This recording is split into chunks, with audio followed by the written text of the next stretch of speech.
कुछ चीज़ें हम बता देते हैं, 10-15 चीज़ें बता देते हैं जो कोलेस्ट्रॉल को नियंत्रित करता है। पहले कोलेस्ट्रॉल बनता कैसे है थोड़ा सा समझ लो, शॉर्ट में हम बता रहे हैं। देखो 4 प्रकार के फैट होते हैं, और वो 4 प्रकार के फैट को क्या बोलते हैं? बोलते हैं bad fat, worse fat, good fat and excellent fat.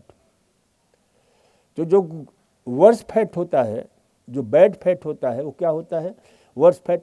अब जैसे आप लोग खाना बनाते हो, तेल तलते हो, भूनते हो, फिर तेल को फेंकते नहीं हो, वो तेल में बहुत ही जहरीला रसायन एक्रिलामाइड पैदा हो जाता है। बहुत सारे ऐसे जो है ना पॉलीसाइक्लिक जो है ना आपके एमिन्स पैदा हो जाते हैं, जो हाईली नाइट्रोसो एमिन्स पैदा हो जाते हैं, जो हाईली कार्सिनोजेनिक कार्डियक प्रॉब्लम पैदा करने वाले होते हैं। उसको क्या बोलते हैं? Trans fat. ये जितने भी आपके जो है ना खरीदते हो ना, ये नाना प्रकार के जो है रिफाइंड तेल, उसमें प्रायः ट्रांस फैट की मात्रा होती है, क्योंकि उन्हें जो है ना उसमें बहुत सारी चीज़ें प्रोसेस से गुजारा जाता है ना रिफाइंड करने के लिए, तो ट्रांस फैट पैदा हो जाते हैं। सबसे ट्रांस फैट नहीं होता किसमें? घानी के तेल में। अब घानी के बदले क्या आ गया? Cold compress. अच्छा है, क्योंकि लार्ज स्केल पर निकालना पड़ता है, तो घानी जैसा ही चलता है कोल्ड कंप्रेस का जो है ना, क्योंकि उसका जो रोटेशन होता है बहुत कम होता है। तो उसका जो है ना, अब जैसे यहाँ पर हमारा तेल मिलता है, वो घानी का तेल है, सरसों का तेल जो है। तो ये ध्यान रखो कि भाई घानी का तेल जो है ना, तो ये जो है बैड फैट। बैड फैट क्या होता है? जो जमने वाला चिकनाई है, खास करके हाइड्रोजनेटेड फैट, वो जमने वाला चिकनाई होता है। इसके अतिरिक्त जो है ना, ये जितने भी एनिमल फैट हैं, अब जैसे घी है, घी देखो बहुत अच्छा है, लेकिन हृदय रोगियों को हम रेफर नहीं करते हैं। घी वैसे मैं कहता हूँ, घी और दूध खाने और पीने का अधिकारी वह है जो श्रम करता है। जो बेश्रम लोग हैं वो घी खाने का अधिकारी नहीं है। कि ये फैट न लो तो अच्छी बात है। गुड फैट, गुड फैट में जितने भी जो ना, जैसे सबसे दी बेस्ट हिंदुस्तान के लिए सरसों का तेल है, मस्टर्ड ऑयल है। विदेशों में तो सरसों के तेल को बंद कर रखा है क्योंकि वहाँ उनका कहते हैं जहरीला प्रभाव होता है, लेकिन हमारे यहाँ तो बहुत उपयोग, क्योंकि उसमें आपके ओलिक एसिड पाया जाता है जो मोनोसैचुरेटेड फैट है। इसी प्रकार से जो है ना आपके राइस ब्रान ऑयल जो हमारे यहाँ मिलता है बहुत अच्छा है। आपके जो है एक्स्ट्रा वर्जिन ऑलिव ऑयल, ये भी बहुत कमाल का है। इसमें देखो 2 ऐसे चमकते हुए सितारे होते हैं मोनोसैचुरेटेड फैटी के, जिसको बोलते हैं आपके जो है ना, जो बहुत ही ज़बरदस्त काम करते हैं, कैफिक एसिड और फेरुलिक एसिड। तो ये जो है तुम्हारे कोलेस्ट्रॉल को कम करते हैं, हृदय रोग से बचाते हैं, बहुत सारी बीमारियों से रक्षा करते हैं। तो इन सब का जो ना प्रयोग हमें करना चाहिए।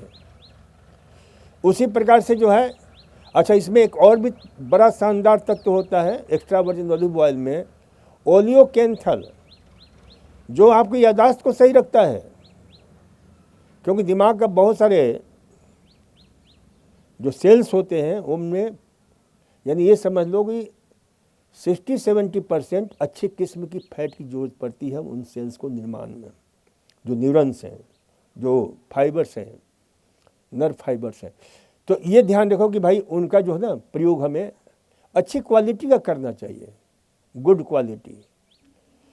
तो इस दृष्टि से जो ना ये इसको बोलते हैं गुड फैट। जितने भी हमारे तेल, अलसी का क्या नाम, आपके अलसी का नहीं है, तिल्ली का तेल है, सरसों का तेल है, मूंगफली का तेल है, लेकिन ये यदि एक्स्ट्रा वर्जिन तरीके से निकाला गया है तो बहुत अच्छा है। और बेस्ट फैट में सबसे बेस्ट फैट शाकाहारियों के लिए आपके अलसी का होता है।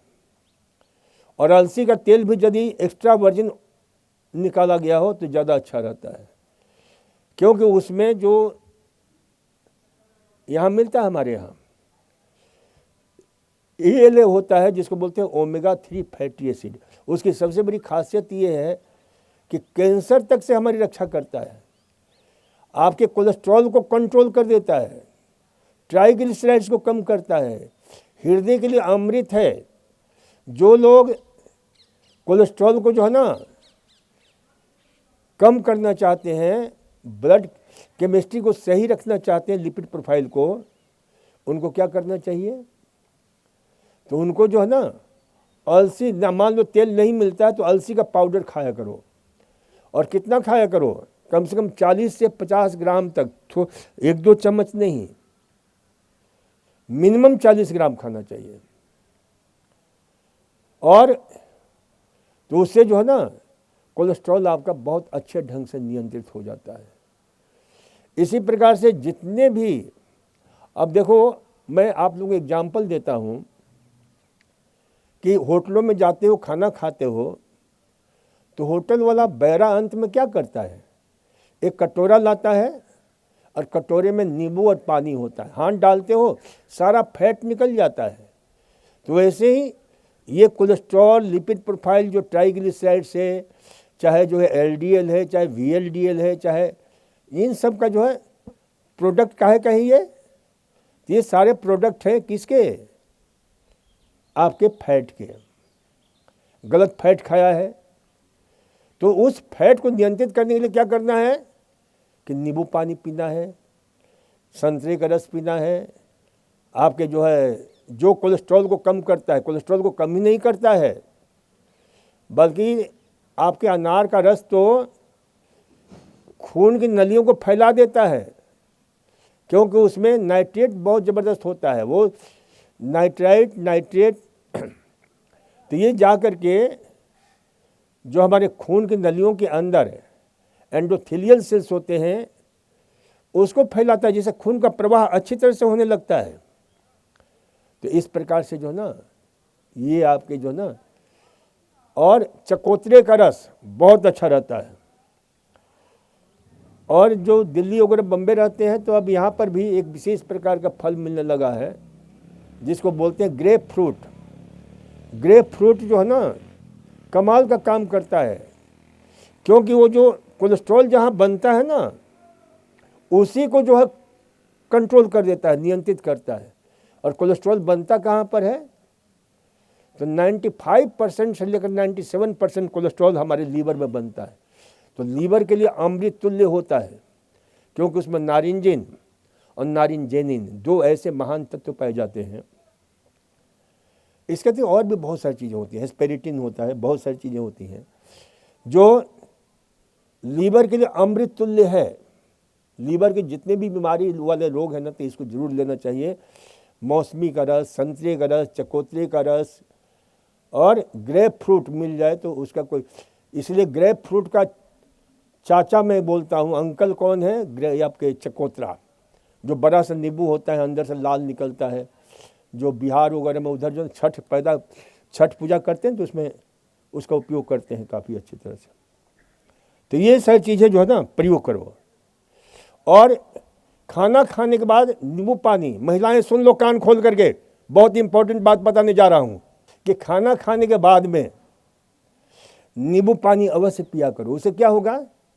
तो आपके शरीर में कोलेस्ट्रॉल तो कम होगा ही, साथ ही साथ जिनके शरीर में कैल्शियम की कमी है, आयरन की कमी है, क्योंकि कैल्शियम और आयरन को शरीर में एब्जॉर्प्शन के लिए, उसके सिमुलेशन के लिए नींबू बहुत ज़रूरी होता है। तो खून की कमी दूर होगी, हड्डियों की कमजोरी दूर होगी,